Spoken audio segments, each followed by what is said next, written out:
Halo Bapak Ibu, saudara-saudari sekalian, lovers and haters, salam cerdas Indonesiaku. Jumpa lagi kita pada kesempatan kali ini.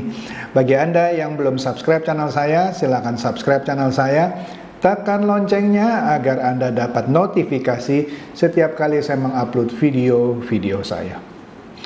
Oke, pada kesempatan kali ini saya akan membahas sekali lagi soal politik. Ya, kalau Anda perhatikan channel saya, kadang saya bahas politik, kadang saya bahas bisnis. Ya, ini kan sesuai dengan kondisi yang sekarang. Ya, kalau Anda nggak suka politik, nggak usah didengar juga nggak apa-apa gitu ya. Santai aja. Apa nih yang mau saya bahas pada kesempatan kali ini? Ini ada suatu perkembangan yang menarik. Sandiaga Uno dan Erick Thohir adalah dua calon wakil presiden. Sebenarnya jagoannya Pak Jokowi, ya. Awalnya Erick Thohir itu digadang-gadang mau dipasang dengan Ganjar Pranowo, tapi sepertinya PDIP tidak terlalu suka dengan Erick Thohir. Banyaklah hal-hal yang membuat PDIP tidak suka dengan Erick Thohir. Salah satunya soal Piala Dunia U20, di mana Pak Erick Thohir tentu mau merealisasikan terselenggaranya hajatan Piala Dunia U20 di Indonesia, sedangkan PDIP tidak. Oke. Kemudian siapa lagi? Sandiaga Uno. Wah, Sandiaga Uno ya. Sebenarnya tinggal satu langkah lagi Sandiaga Uno menjadi cawapres ya. Tetapi kelihatannya ada yang belum diselesaikan dengan P3 yang bergabung dengan PDIP. Jadi sampai sekarang statusnya Sandiaga Uno belum resmi menjadi kadernya P3.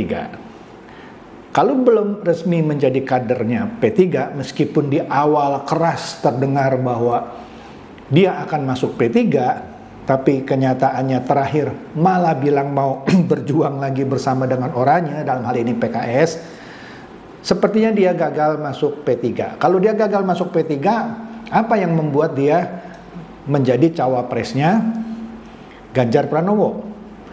Jauh panggang dari api, kata orang gitu ya. Jadi dengan kata lain, Sandiaga Uno sudah pasti tidak bisa menjadi cawapresnya Ganjar Pranowo, seperti halnya Erick Thohir. Nah, kita bicara dulu Sandiaga Uno yang lincah gitu ya. Ketika Ganjar Pranowo diumumkan menjadi capres dari PDIP, dia merapat gitu ya ke Ganjar Pranowo. Tapi setelah sepertinya cinta bertepuk sebelah tangan, nah dia mendekat ke PKS. Ya, mau berjuang bersama orangnya katanya ya. Nah, tentu Sandiaga Uno seorang pebisnis yang hitung-hitungannya bagus lah ya. Apakah mungkin Sandiaga Uno bergabung dengan PKS mau jadi caleg saja? Ya tidak lah, oke? Tentu dia mengincar kursi cawapres dari Anies Baswedan. Nah, Anda lihat di sini, Demokrat yang menggadang-gadang AHY tentunya berkeberatan karena menurutnya Sandi itu bukan bagian dari perubahan.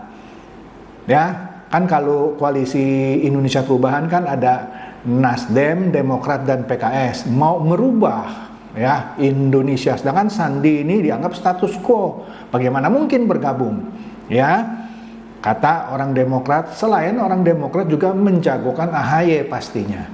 Jadi sulitlah menurut saya Sandiaga Uno bisa masuk ke koalisi Indonesia Perubahan, apalagi menjadi cawapresnya Anies Baswedan. Apalagi sebelumnya antara mereka berdua sempat jadi bersih tegang gitu ya, karena katanya Anies berhutang. Wah, ya udahlah, nggak tahu lah berhutangnya kepada Sandiaga Uno atau siapa. Saya nggak begitu ikuti masalah itu.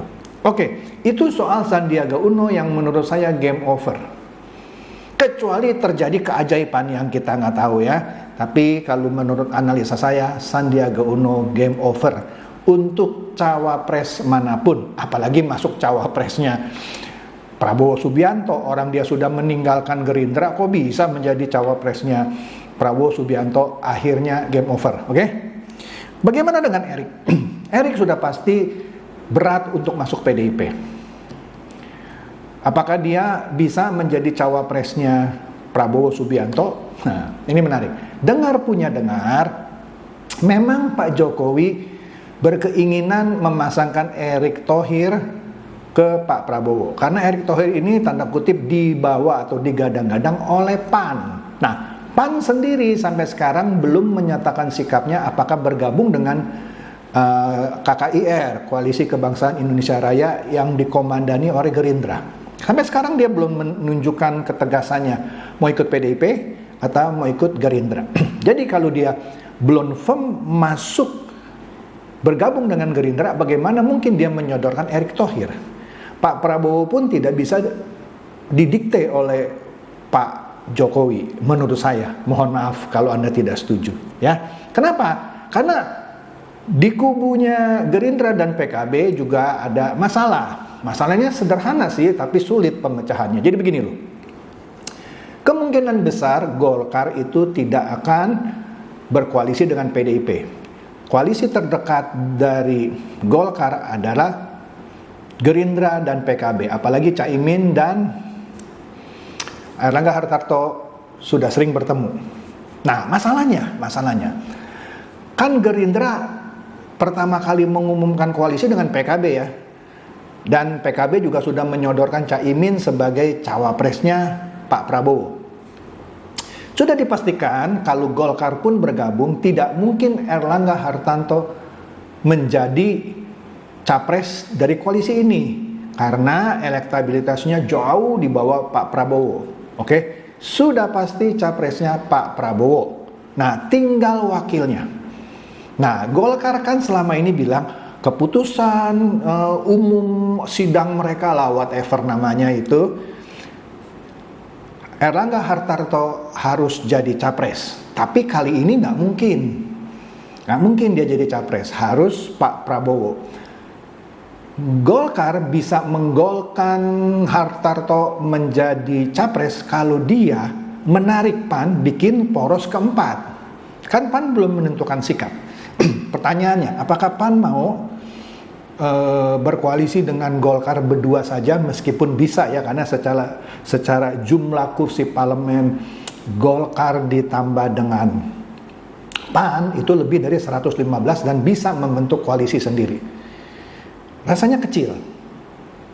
Lebih baik PAN bergabung dengan PDIP atau Gerindra yang sudah pastilah chance-nya lebih besar ketimbang dia bergabung dengan Golkar dengan mencapreskan Hartarto dan memasangkannya dengan Erik misalnya.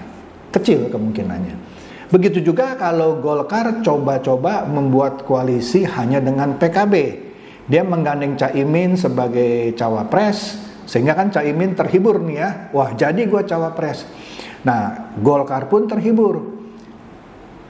Airlangga menjadi capres. Tapi apakah Caimin mau? Karena chance dia berduet dengan Hartarto jauh lebih kecil chance menangnya ketimbang dia bergabung dengan Pak Prabowo.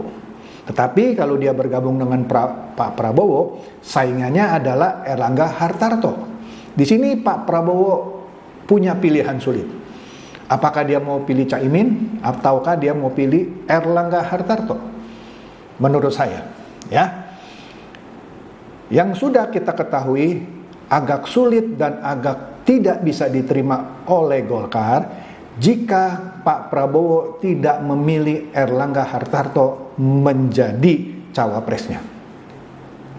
Kenapa? Alasannya Golkar adalah partai nomor 2 di bawah PDIP dalam hal perolehan kursi di parlemen. Gerindra nomor 3, PKB di bawahnya lagi. Jadi gengsi dong, masa partai nomor 2 nggak dapat kursi cawapres. Malah terakhir katanya Airlangga Hartarto dipasang hanya sebagai ketua pemenangan. Nah, ini agak sulit. Tapi memilih Caimin menjadi tidak memilih Caimin sebagai cawapres pun sulit, karena Caimin lah yang pertama kali menyatakan berkoalisi dengan Gerindra membentuk Koalisi Kebangkitan Indonesia Raya. Nah, di sini Pak Prabowo mendapatkan suatu problem. Ya, nggak mudah Tapi ini menurut hemat saya, Anda boleh setuju, boleh tidak. Golkar punya satu kader yang belum lama lah, baru beberapa bulan itu masuk, adalah Ridwan Kamil. Nah, Ridwan Kamil di bursa calon wakil presiden elektabilitasnya juga tinggi. Malah beberapa saat yang lalu dia di atas Sandiaga Uno dan Erick Thohir. Jadi menurut hemat saya, kalau antara PKB dan Golkar mau bernegosiasi, misalnya begini deh, Golkar bilang, oke deh, kami tidak mencalonkan ketum kami sebagai cawapresnya Pak Prabowo. Dan PKB juga bilang, oke deh, kami tidak mencalonkan ketum kami yang dari PKB, Caimin, sebagai cawapresnya Pak Prabowo. Nah, sampai situ mungkin clear. Nah, kemudian Golkar sebagai partai nomor 2, tapi pilih dong ini Ridwan Kamil sebagai cawapresnya Pak Prabowo. Mungkin ya, ini bisa diterima, mungkin. Tapi belum tentu oleh orang-orang Golkar yang tetap ngotot Erlangga itu minimum harus cawapres. Oke? Nah, kecuali Golkar akhirnya menarik Demokrat bikin poros keempat, tapi kecil lah. Dia bisa menarik Demokrat dan buat poros keempat, yang mana Demokrat pun akan berhitung chance-nya menang kalau berpasangan dengan Erlangga sebagai capres berapa besar. Lebih baik dia tetap di Koalisi Indonesia Perubahan bersama Anies Baswedan. Oke? Jadi itu kira-kira ya perkembangan terakhir dari politik yang menarik gitu menurut saya. Terlepas Anda suka atau nggak suka sama analisa saya, juga nggak saya pikirin gitu ya. Demikian, semoga ini mencerdaskan dan mencerahkan Anda semua. Silahkan share video saya ini kepada teman-teman, sahabat, atau kerabat supaya mereka tambah cerdas dan tercerahkan. Seperti biasa, terima kasih.